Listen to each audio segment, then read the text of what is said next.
Aleph. Okay, so Shavuot Tov, everyone. Good to see everyone again. It's been a while since we've learned together, so I'm very happy that we are resuming our class, and even more excited that we're doing so. And we're starting a new journey, and we're going to start learning Navi. The plan is every single week to do one chapter, and the hope is to go according to order, go chapter after chapter, and we're going to start with Sefer Yehoshua. So I would encourage people to read the book. Can you guys hear me? We can hear you, but we can't see you. It says poor network connection, but it's fine. Okay, as long as you can hear me, I'm going to continue. So I would strongly encourage to, as I wrote in one of the previous emails, that you find the opportunity. It doesn't take that much time to read through the entire book, just to go over it. It's not that long. It's 24 chapters, and definitely, possibly the Shabbat before, a day or two before the class itself, to go over the upcoming chapter to kind of get a sense of the context of what's going on, and maybe gather some of your own thoughts. So we're just gonna jump right into it, and just before we start, and as we go along, we will discuss. I don't want to do too many introductions about the differences between the prophets or the writings of the prophets and the Torah and the styles. We will slowly but surely discuss all of that as we go along. Okay, but I would like us to see it from the inside and not just talk about it from the outside. Okay, I would like us to see it ourselves. After 4 or 5 years of us learning Chumash together, I think that as we go along, and we'll see that there are certain things about Navi which are similar, and certain things that are very, very different. And these things will come up as we go along. The only introduction I do want to give about Sefer Yehoshua is just to remember where we are chronologically speaking. So where are we chronologically speaking? As the book of Yehoshua starts, where are we picking up from?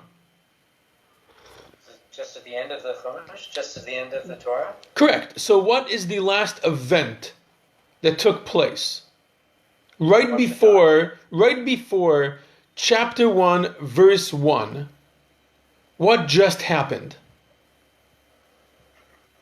Well, I believe they are about to physically enter the land. Yes, They are just Wait. in the land. They are getting ready. Yes. Getting totally ready. Yeah. So that's something that didn't happen yet. Meaning, you're right. They're about to go into the land of Israel. So that didn't happen yet. So what did happen? Got it. Moshe died. Moshe Rabbeinu passed on. Correct. Moshe Rabbeinu just passed away. That is the ending of the 5 books. That's the only introduction I wanted to point out. Okay?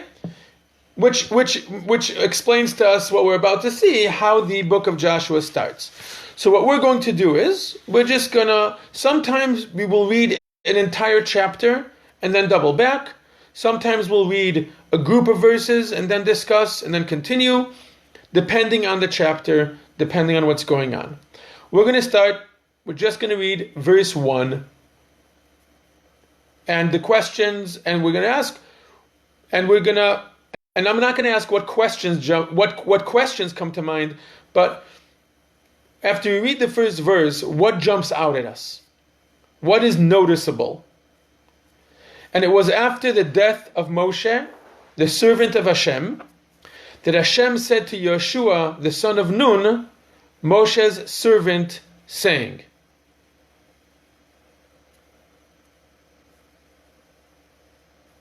anything strike us as, not odd, but anything strike us as interesting? If you had to comment about not only let's put it this way, what is the verse saying is very clear. After Moshe died, Hashem said to Yehoshua. Fine, that's very clear. But what else do we notice about this verse? I believe that the first thing that is noticeable and calls enormous attention is they are starting with a new land and they are starting with a new leader. Wait, we don't know anything about the land yet. You're right, but you're jumping ahead. And right now, I know what you're saying is 100% correct. But right now, I'm looking just at this one verse. There's a lot in here. So the style of this first verse looks very much like the Torah, but Moshe wrote the Torah. Moshe couldn't have written Sefer Yehoshua. Correct. Okay, what else do we notice about, you're right, the style is very similar. Whereas when we get to other prophets, the style is different. And there is a lot of significance to the style and of the prophets. What else jumps out at us? When Moshe, he's introduced, Joshua is introduced as Moshe's attendant. Doesn't seem like he's necessarily being appointed as the leader yet. He's just Moshe's attendant. Okay, so I'll take what you're saying and I'll add in what Oleg, who is joining us from Rehovot online. So Oleg wrote, Joshua is not an obvious successor to Moshe. Okay, which I guess, meaning the verse here is kind of, although we did hear a few weeks ago, right, in a few parshas ago, in the book of Devarim, there was a passage of succession. Okay, Yehoshua was declared to be Moshe's successor. So Oleg, you're right that it isn't.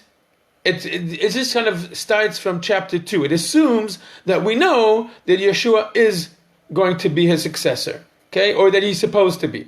It doesn't try to convince us why. It just assumes that we know it, okay. But Paul, I'm sorry.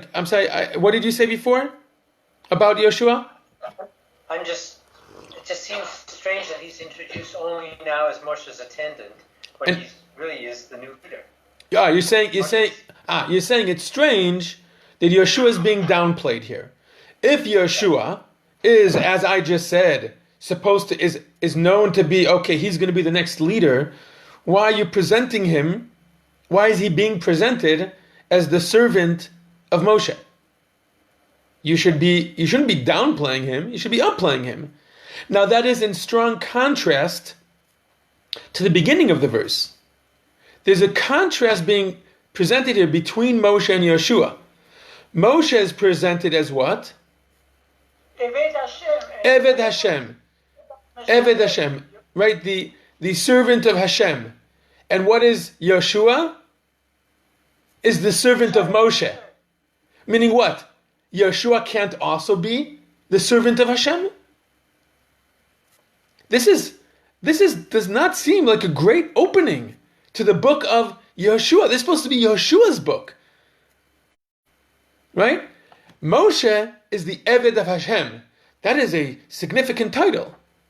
And Yehoshua is only the servant of Moshe. It seems a strange way to open up the book that's introducing Yehoshua as the next leader of the Jewish people, right? So what do you got? What do you think? Any thoughts on that? It just shows that it's supposed to show the linkage between the two books. That it's not in the vacuum that we're all of a sudden starting to talk to Yehoshua. Okay, so it's saying, okay, Yehoshua isn't Moshe, but he is the continuation of Moshe. Okay, I accept that. I think it's a good explanation. Okay. And the connection of the two books. Like Yeah. It's like, okay, this is the next link. I agree with you, but it seems a little bit more dramatic to me. It seems just a little bit more dramatic, this contrast. Okay? But I agree that it says here, this is the next link. But let's go to the next verse.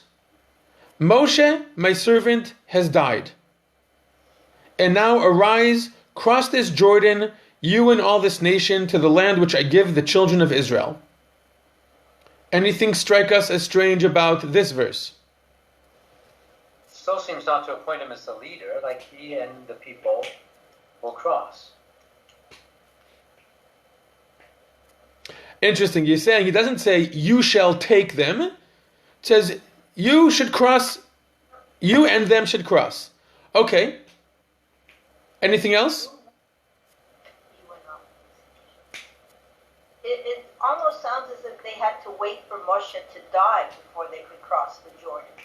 I agree. That is very much is implied. Meaning now that Moshe has died, you can finally cross the Jordan River. Which we know is true. We know that it is true that because Moshe was not permitted to go into the land, so that means that as long as Moshe was around, they couldn't enter the land. But there's something else strange about that phrase. Right? Sivya, you're saying the way it's phrased, Moshe, my servant, has died, and now you could finally go into the land. Okay. But this, yes. What calls the attention here in this first page is the fact that without prologue, without introduction, there is a very concrete way of presenting the things. He is dealing with one, as a matter of fact, with two subjects, the entire page. So the subjects are, you are going to possess this land, and I am Hashem Yitbarach. But yeah, I want you to just like giving it's like awakening the consciousness of what's happening right now. We'll get there. Yes, you're right, but I know we're going slowly, but these first few verses are very crucial. So my question on this verse is, this statement, Moshe, my servant, has died. What is the purpose of it? What? Is there a chance that Yehoshua forgot that Moshe died? And it's not just that Hashem says, Moshe has died. He says, Moshe, my servant. So first we have the narrator saying, after the death of Moshe, the servant of Hashem, that Hashem said to Moshe, Moshe's servant, and then look, within the first two verses, Moshe's name is mentioned 3 times, and his title as the servant of Hashem is mentioned twice. Once by the narrator, so to say, and once... Now, let me ask you, what do you think Yehoshua is feeling or thinking at this point? I want to focus right now. This is the first chapter of the book of Joshua. Moshe has just died. If you're Yehoshua, what are you thinking?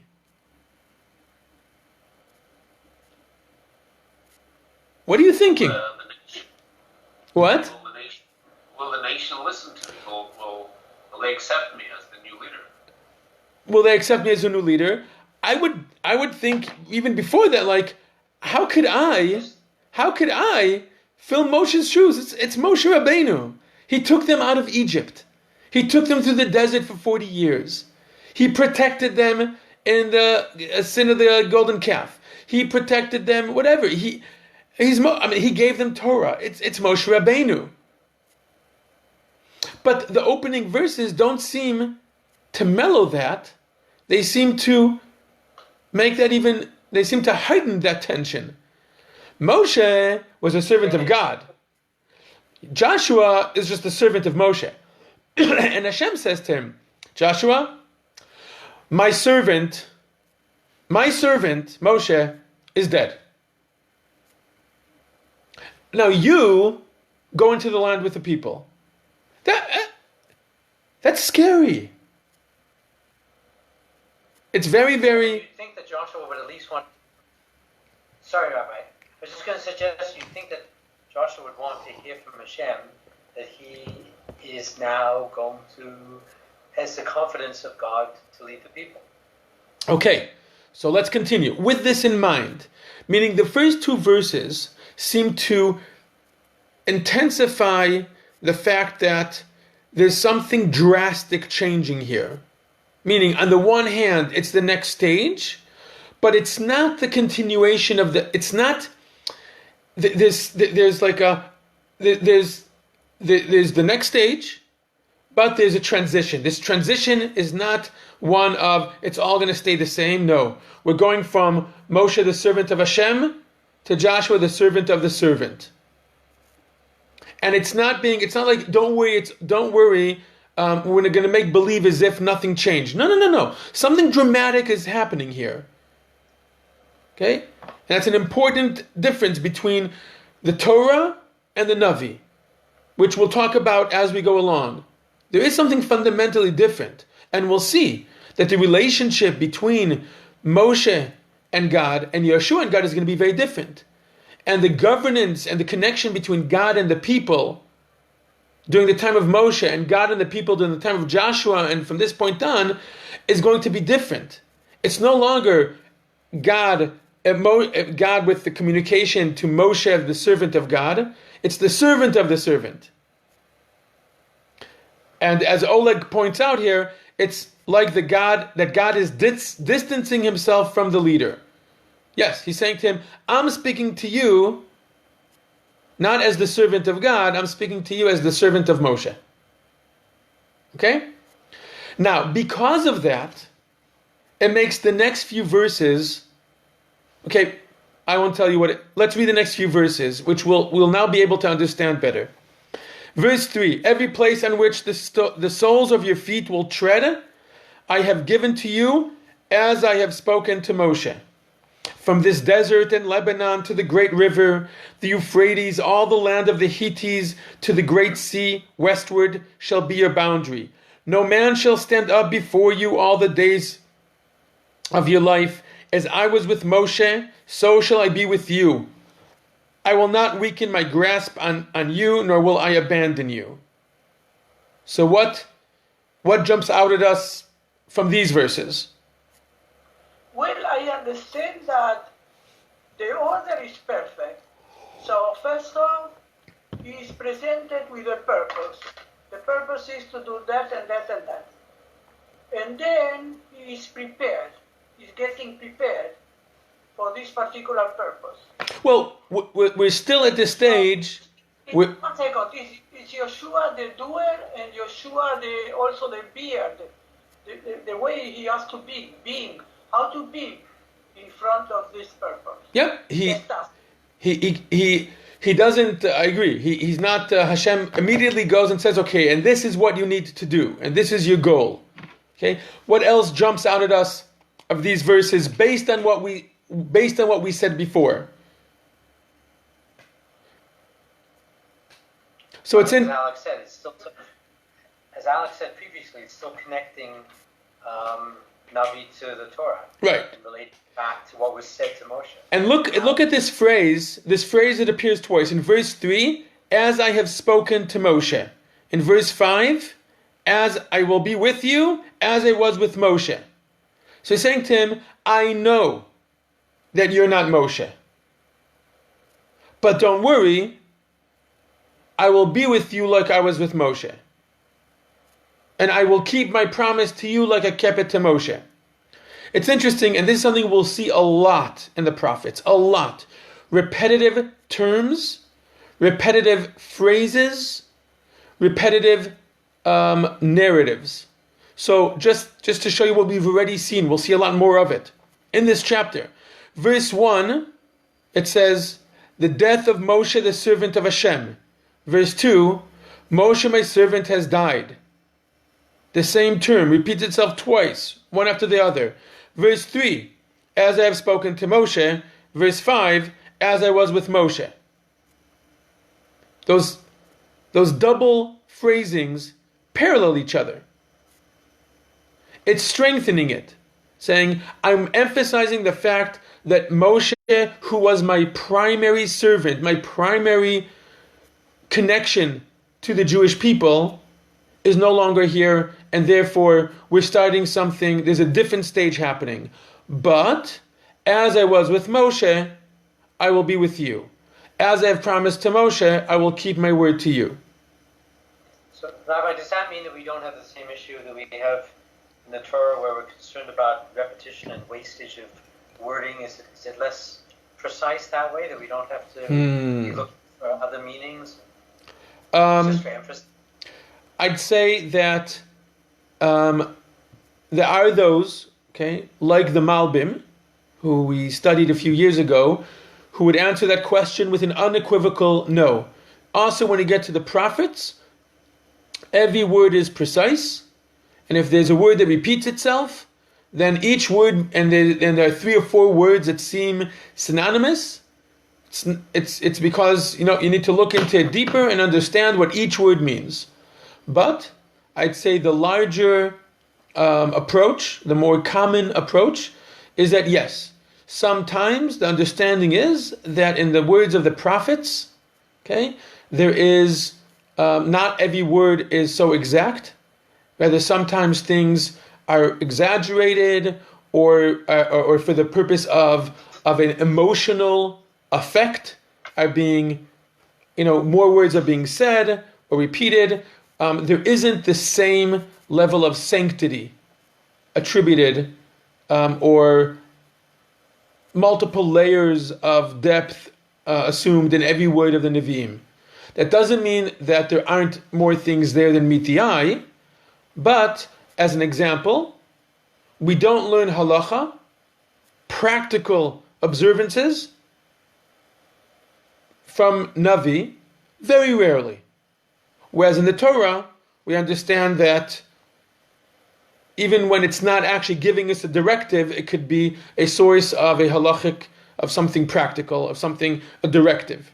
But let's continue for a bit, okay? But it's an important point, because I think it's a very good point that you bring up, and it's a good example to what I talked about at the beginning of, as we go along, we will notice and we will see differences between the Torah and the Navi. So, well pointed out.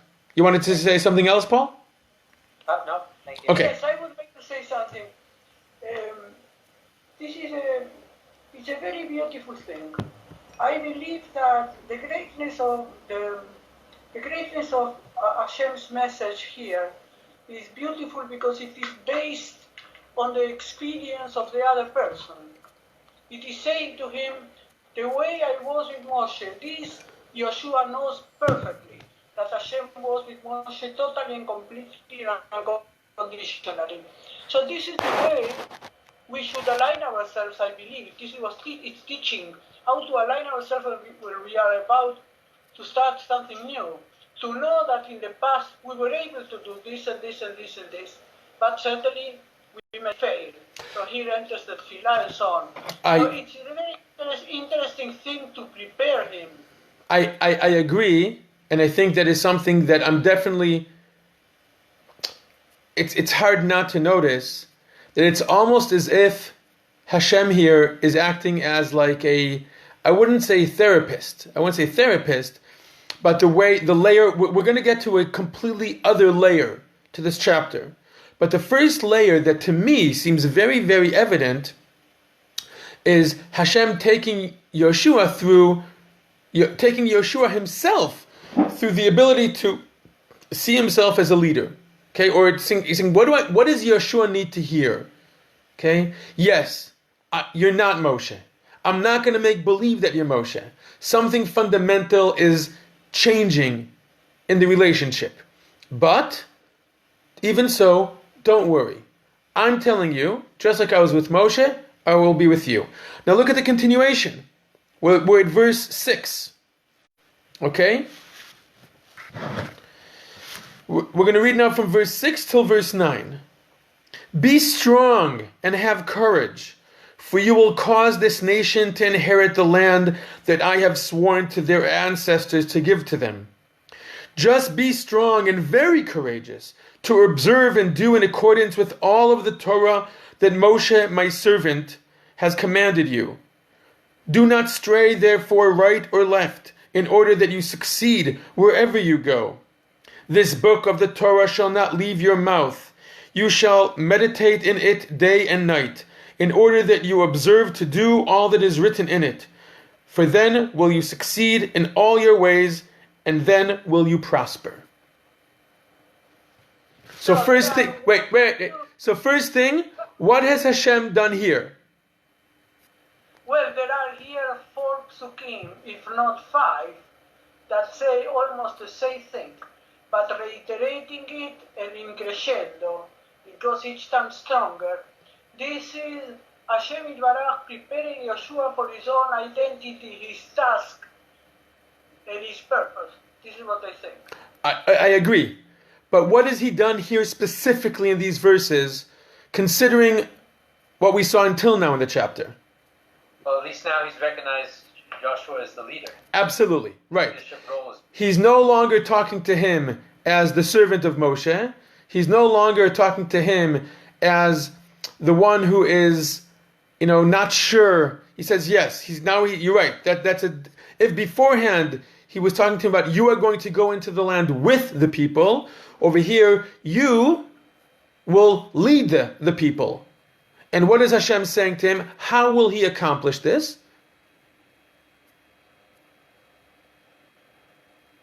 Well, by dedication to the Torah. Well, before that. There you go. And again, and again, this phrase appears twice. Right? Verse 6, be strong and have courage. Verse 7, just be strong and very courageous. We at this point we have 3 different phrases that have appeared doubly, right? This is a very good example. Not every chapter will have it this clearly, but from like a literary analysis, you can see there's very clear. It very much seems like this is very intentional. Moshe, the servant of God, died.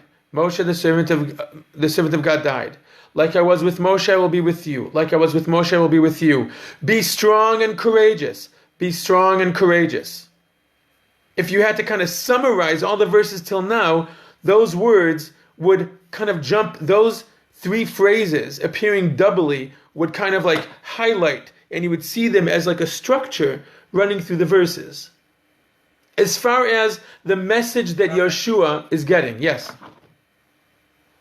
But I suggest that they actually relate to 2 different things. The first, to be strong and courageous, is because Hashem swore to our fathers that he would give it to them.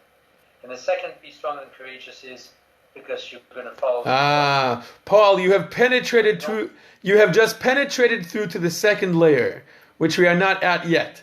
But I will, because you brought it up, I will point out that that every single time one of the double phrases is mentioned, it's not exactly the same, right? So I won't do it with there are a lot of layers to this chapter. There's a lot, and we don't have time to see all of it. But if I just focus on this one, okay, I'll just point out in verse 3, like I spoke, I will. He says to him, like I spoke to Moshe. Then he says, like I was with Moshe. It's the same phrase, slightly different. Okay, and now he's saying you need to be strong and courageous to inherit the land. And then he goes and says, you need to be strong and courageous to keep the Torah. Okay? Remember those. Okay? So he says, you are going into the land, you will need strength and courage. And maybe it merits, but we're not going to talk about it now. It's interesting to think, what is the difference? What are the 2 things that he's being told? What does God mean when he says you need to be strong and you need to be courageous? Okay, what does the strength give? What is the purpose of strength? Versus what is when it comes to inheriting the land? And what does it mean to be courageous when it comes to inherit the land? What does it mean to be strong when it comes to keeping the Torah? And what does it mean to be courageous when coming to keep the Torah? We'll leave that open now. I'm not sure we'll get to answer it, but it's food for thought. But remember, this is a very important point. Remember that there are 2 different things here that he's being told that he needs to be strong and courageous about. The land and the Torah. Okay? So, as far as what's happening between Hashem and Yehoshua, it's very clear. Hashem seems to be taking Yehoshua through a process. Yes, Moshe is gone. Moshe cannot be fully replaced. But you are his servant. You are the continuation. You're not Moshe, but you're a continuation. And I know that's going to be difficult. But I will be with you. And you have a goal. And you need to be strong and courageous. And it seems to be, right, which one needs more strength and courage? Conquering the land or keeping the Torah? There's a difference between, there seems to be, what's the difference between the two? Look at the phrases. Be strong and have courage, for you will cause this nation to inherit the land. Verse 7, just be strong and very courageous to observe and do. Verse 8, this book of the Torah shall not leave your mouth. Two very explicit verses talking about keeping the Torah and clinging to it. And you need to be, in order to conquer the land, you need to be courageous. In order to keep the Torah, you need to be very courageous. So he's talking here about the two realms, the innermost part and the outer part, and how they relate to each other. As a matter of fact, you need the same thing for both. Yep. Yes, there seems to be a symmetry between the two. I'm just going to read out, Oleg wrote a comment, based on what happens in the future chapters where Joshua experiences some military failures, the phrase be strong and resolute, or be strong and courageous, may mean that Joshua will be in a situation where he is going to doubt himself as a leader. I agree, but I think we don't even need to go that far. I think just in trying to step into Moshe's shoes, in trying to take the entire 3 million people into the land of Israel that they've been waiting for 40 years, I think he needs tremendous strength and resolve or courage to even attempt to do that. Okay. Let's... Just further, it's the word vary, but there's also a lot more instruction around how to keep the Torah. Right, meaning it seems... Right, it seems like keeping the Torah is going to be more complicated, it sounds like. It's going to need harder work, or it's going to need more perseverance. It's going to be more difficult. You should contemplate it day and night, and it goes on. Right? Meaning it seems like it's going to be easier to conquer the land than it will be to observe and keep the Torah. Which, if you think about it, is not so far-fetched. It makes sense that it's easier to take military action versus, which is a physical thing that is done for a specific amount of time, which is an external act, and once it's done, it's basically done, versus keeping the Torah, which is not just a daily action, it is something that requires constant internal decision-making and struggles. Okay, I want to continue because we're only halfway there. I forgot to read the last verse, the verse 9. Did I not command you? Be strong and have courage. Do not fear and do not be dismayed, for Hashem, your God, is with you wherever you go. Okay, so this is kind of an additional. Okay, now we're going to verse 10. Rabbi Spitz. Yes. One second. He's saying very clearly that it is much more complicated to conquer our inner being than to conquer something exterior. Yes, I agree that seems to be the harder thing to control and to keep strong with is something which requires internal decision, daily. Yes, okay. Now we're going to read from verse 10 to verse 15. And I don't even need to ask a question. Meaning, it will be very obvious. Okay, what what shift takes place here in the chapter. And Joshua commanded the officers of the nation, saying, "Go through the midst of the camp and command the nation, saying, prepare provision for yourself, for in another 3 days you will cross this Jordan to come and inherit the land that Hashem your God is giving you to inherit." And to the Reubenites and you know what, let's stop here for a second. Okay, so what has changed here? Or what are these verses, what jumps out at us? Joshua's acting like a leader. He's already giving instruction. Now, yes, he's acting like a leader. Now, what is, if I wanted to ask, if I want to say, what is strange about this? Meaning, is this verse seem like a positive or a negative? Like a what? Positive or negative? The positive thing of this is that it is very strongly based in their own experience, because when they received the Torah, they also had to prepare themselves ahead. Ah, excellent. Not just they had to prepare themselves, for how long did they need to prepare themselves? 3 days. For 3 days. This is not a random 3 days. So one could say, oh, maybe 3 days happens to be the amount of time it takes to prepare for an important event. I don't think so. I think if they needed to prepare for 2 days, they would have been ready in 2 days. And if they were told to prepare in 5 days, it's like with Shabbat. Whether Shabbat starts early at 4 o'clock or it starts at 7:30, you're always rushed, right? You're never ready for Shabbat no matter when it starts, right? And once it starts, that's it. You're ready. How did that happen? Because you're ready, right? Because that's it. I think there's a couple things here. First, I think Joshua is definitely trying to make this reminiscent of the other very significant historical event, the giving of the Torah. I think he's trying to put it on par, which fits with the fact that Hashem said the land and the Torah, right? Hashem said you need to be strong and courageous when it comes to what? The land and the Torah. Joshua is continuing that mindset. We're about to go into the land, and therefore the context he wants them to think about it is of the same context of when they received Torah.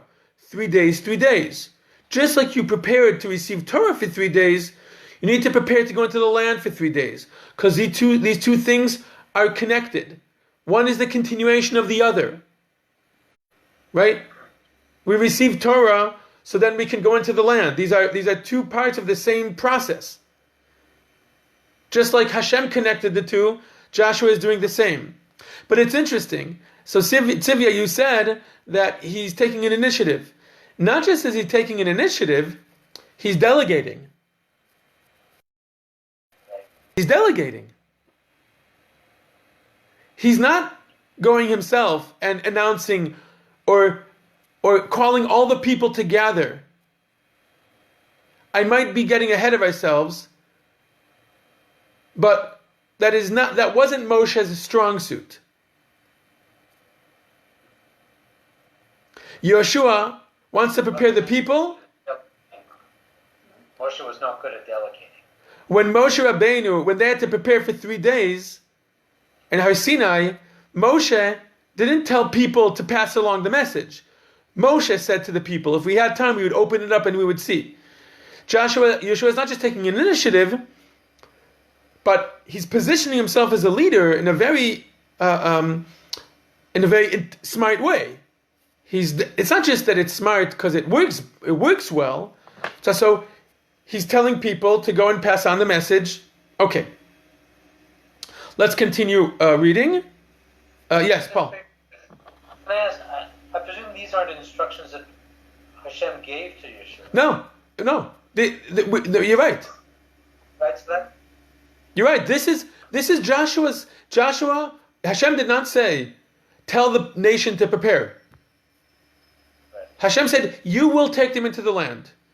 So Yehoshua is stepping up here, proving very much to be a leader, proving he knew he was going to take over. It doesn't mean that it was going to be emotionally for him an easy thing. So Hashem boosts his confidence, tells him he'll be with him, tells him what he will need to focus on as far as being strong and courageous or resolved when it comes to the land and the Torah. And Yehoshua says, okay, let me think. I want the people to prepare, but I want them to prepare within a certain context. So let's read it again. Go through the midst of the camp and command the nation, saying, prepare provision for yourselves. Get ready. You need to, and this is another point, you need to prepare. For in another 3 days, you will cross this Jordan. If we had time, we would compare it to the previous 3 days. Did the Jewish people do anything? No. They prepared and they sat there, they stood there and heard Hashem speak. They were not active. And last time they crossed a body of water, did they do anything? They did nothing. God acted. But over here, Yehoshua is saying, you will prepare provisions. When did they not prepare provisions? There was a time they traveled somewhere and they did not prepare provisions. In the desert. Yeah, when they left Mitzrayim. When they left Egypt, it was a big deal that they went without preparing provisions. Yehoshua understands something different is happening here. Something is changing. And he says, prepare for 3 days. In what way will you prepare? Well, prepare food. This is fundamentally different. Right? Is that where all Jewish mothers get it from? Do we always have to prepare food before we go on a trip? Maybe. But you see how different this is. This verse is very loaded. It's Isn't this part of the dramatic transition that when they were in the desert, everything was taken care of for them? They had the clouds of glory. absolutely. And now they are now have to take action on behalf of themselves, and Hashem will just be helping them. Yes. Absolutely. Miraculous existence. Exactly. It is 100% that. And look how subtly Yehoshua makes the point. Prepare provisions for yourselves. Meaning no food will appear. Don't assume that there will be the same food and will be as accessible. Okay? Prepare provisions for yourselves. For another 3 days, you will cross this Jordan to come and inherit the land that Hashem your God is giving you to inherit. Now let's read the next few verses. And to the Reubenites and the Gadites and the half tribe of Manasseh, Joshua said, saying, remember the word that Moshe, the servant of Hashem, commanded you, saying, Hashem your God is giving you rest and has given you this land. Your wives, your children, and your cattle shall settle in the land that Moshe gave you on this side of the Jordan. And you, all the warriors, shall cross over armed before your brothers, and you shall help them. Meaning, wait. Until Hashem gives your brothers rest, as he has given you, and they too shall inherit the land that Hashem your God gives them. You will then return to the land of your inheritance, which Moshe, the servant of Hashem, gave you on this side of the Jordan, toward the rising of the sun, and you will inherit it. So this, yes. I have the feeling, Rabbi Spitz, I have the feeling that there is here a clear allusion about the spies that came back with the tragic news that we were unable to conquer, and so on and so forth. So there is here a clear allusion, as you said, in the fact that it's highlighted that you will be the ones that are going to inherit the land. And you are going to, and remember. Yes, Hashem said to Moshe, it's a way of reassurance also. I agree very much that this strengthens the point we said before, that if you do not fight to inherit the land, it won't happen. And you cannot live in this land unless you take action. But there's more here. It seems... This is the deal that was struck, right? What? Yes, this was the deal that was struck. This is the deal that was struck. The deal that was made between the 2.5 tribes and Moshe about how they will help. Right. It does seem a little odd that there's this much focus on it here, but it seems, and we don't have enough time because I do want to finish off the chapter, and then we have to take a step back and look at everything again. But he seems to add in here, okay, besides the fact that you need to fight, all of you need to conquer it physically. It's not just you're not just gonna walk in and everyone's gonna you need to fight. There seems to be an emphasis on the fact that an effort needs to be made for the nation, even though you're going to be living, the 2.5 tribes are going to be living on this side. Besides the fact that there's a deal, the deal was made. Question is, why is this so important for Joshua to point out at the very beginning? So you could say, okay, because if you're about to cross over, so you guys, 2.5 tribes, don't get to stay here. You have to come too. So it seems to be, so it could be a technical reminder. But a lot of time, a lot of verses seem to be wasted on it. It seems to be important that the entire nation goes into the land. The entire nation together conquers.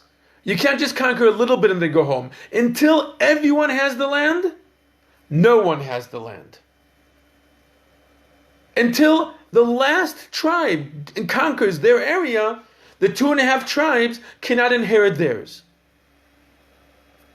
Now, you'll understand soon why I'm highlighting that. Okay? Now, let's look at the response. All of this, right, from verse 10 until verse 15, was Joshua speaking.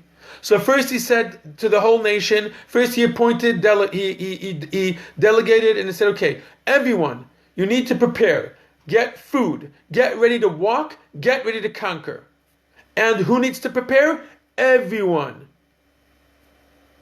Everyone. This is something that everyone needs to do together. Okay, and only until after everyone is settled can anyone be settled. Okay, now this is very cool. Verse 16. And they answered Joshua, saying, all that you have commanded us, we shall do, and wherever you send us, we shall go. Just, look at this now. Look how beautifully the chapter closes off. And this shows how deliberate and how sophisticated the writing of the chapter is. Not that the prophet needs my compliments, but it's just so beautiful. Just as we obeyed Moshe in everything, so shall we obey you. Does that sound familiar? It's the exact same phrase, right? That we saw in verses 3, 4, and 5. The first time around, who said, as I was with Moshe, I will be with you? Who said that first time around? Hashem said it to Yehoshua. Now who's saying it to Yehoshua? 2.5 tribes. Well, all the people. I don't know whether... So it actually, we're not sure. Okay? It seems to be, Sivi, I agree. It seems to be the 2.5 tribes. But it doesn't say it specifically. It could be also understood as the entire people, but I agree that it seems to be the 2.5 tribes. Just as we obeyed Moshe in everything, so shall we obey you. Only that Hashem, your God, will be with you as he was with Moshe. Okay? The two phrases, the double phrasing appears again. You ready? Verse 18. Every man that shall rebel against your words and will not listen to your commandments and all that you order him shall be put to death. Only be strong and have courage. Who's saying that? That's the third time we saw that phrase. The first time we saw that phrase, be strong and courageous when it comes to the land, to conquering the land. Second time, be strong and courageous when it comes to keeping the Torah. And the third time, be strong and courageous when it comes to what? Leading us. Leading the people. So we have here the land, the Torah, and the people. Can I ask one quick Wait, I just want that to kind of sit. But the first two times, Hashem is pointing it out. And the third time, everything that Hashem said to Yehoshua to bolster his confidence and make him understand that although he's not Moshe, he's continuing Moshe's mission, and his focus needs to be the land and the Torah. We see the people reciprocating, accepting his leadership, right? All that you commanded us, we shall do, and wherever you look at that, and wherever you send us, we shall go. Just as, and then the same phrasing. It's not as if the people know that Hashem used this phrasing. Hashem spoke to Yehoshua privately, but somehow the people are responding with the same phrasing, because obviously this was what was on their mind as well. And even though we haven't gone into it completely, somehow Yehoshua has been able to touch upon whether it's the inhibitions or the fears or whatever was needed for the people to hear, and how he conducted himself in this process, in what he said and how he said it, in the one hand tasking the entire people, on the other hand showing the 2.5 tribes that whatever they were promised they're going to get, just like Moshe said, but they need to be part of the larger nation. However, we understand how Yehoshua was able to touch upon all the points needed, that the people responded in the exact phrasing that Hashem did, which is amazing.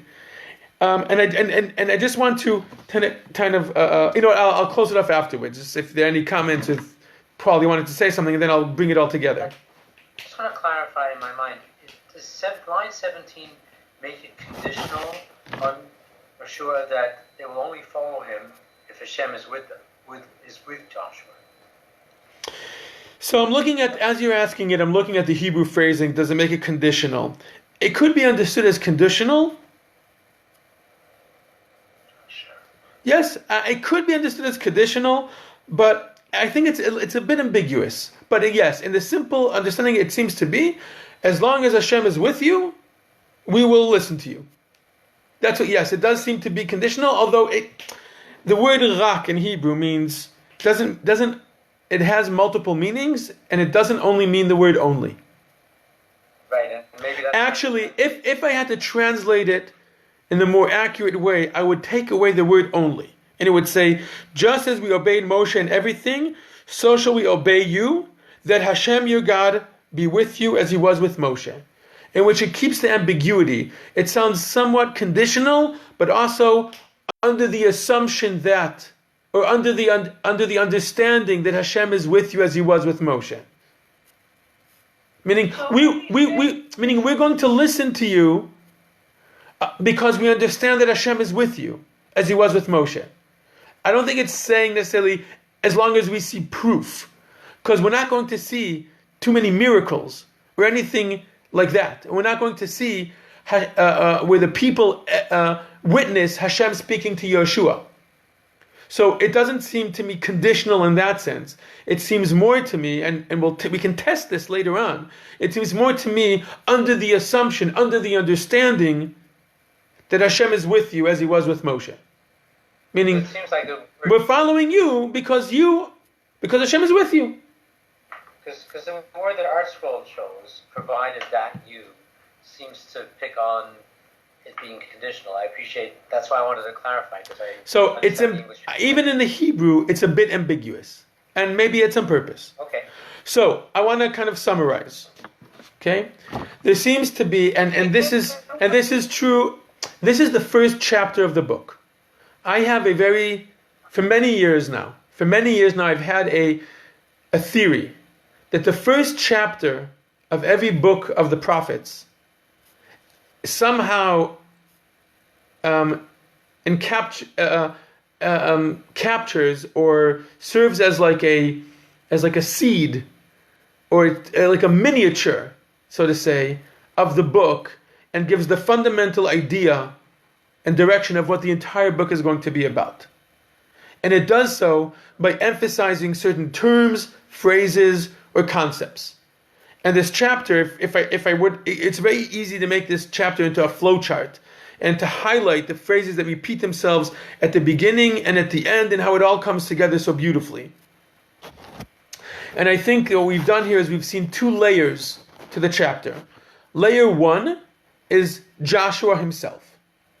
The first half of the chapter, Hashem is speaking to Yehoshua in bolstering him, positioning him, getting him in the mindset and the emotional state of you are not Moshe. Okay? But you are a continuation of Moshe. You're continuing his mission. Okay? And this is what you need to focus on. And then Yehoshua understanding that, okay, and acting on it.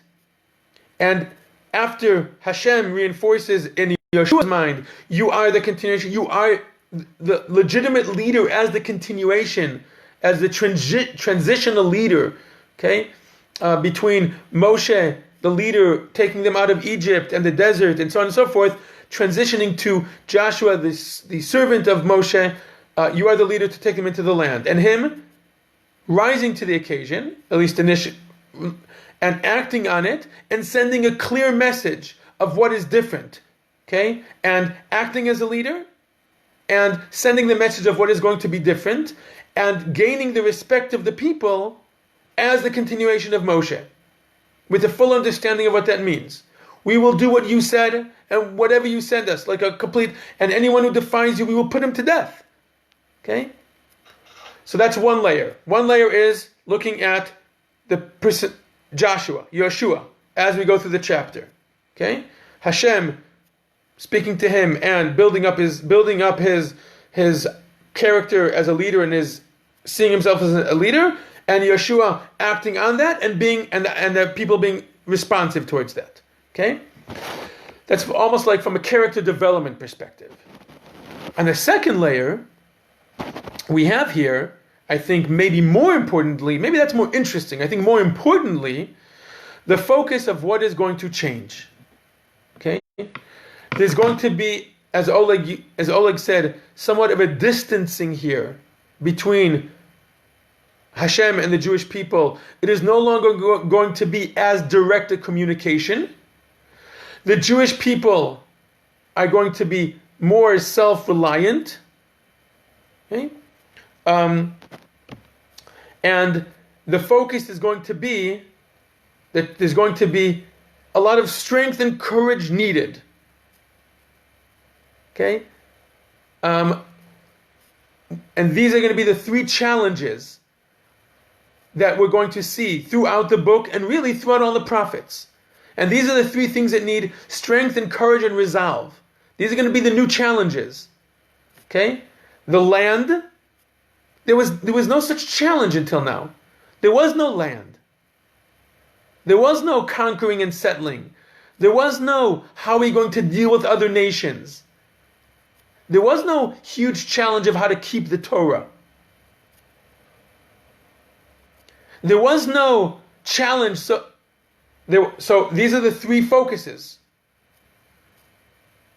Land, Torah, and the nation.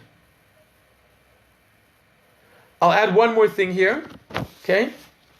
And that's something that doesn't have to do just with this chapter.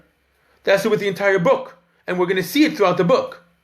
These three things, and we're going to see it throughout Yehoshua, Shoftim, Shmuel, and Melachim, which is the first section of the prophets. They're called Nevi'im Rishonim, the first prophets, the first books of prophets, which is the storyline from when Moshe dies and we enter the land until the destruction of the first temple.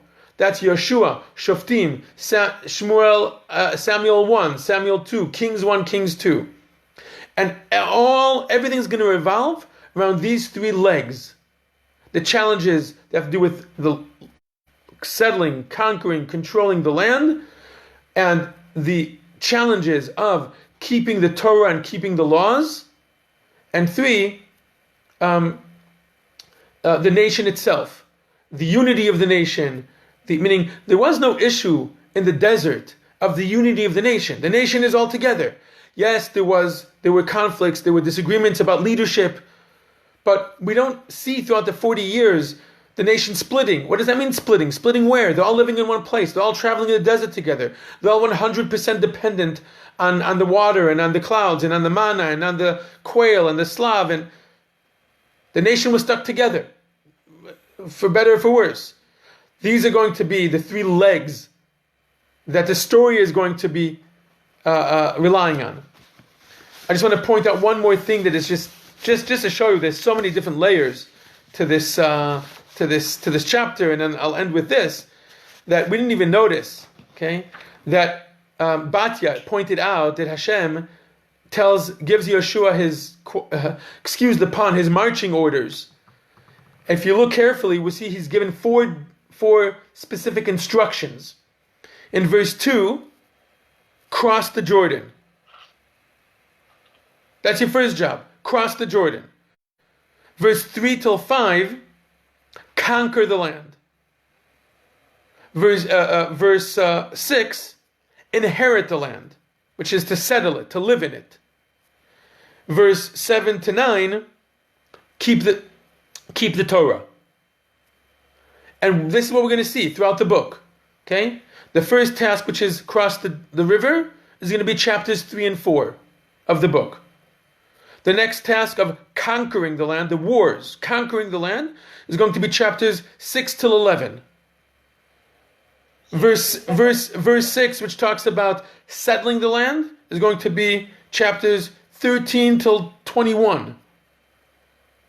And the fourth task of keeping the Torah and establishing the relationship to observance of Torah is going to be chapter 23.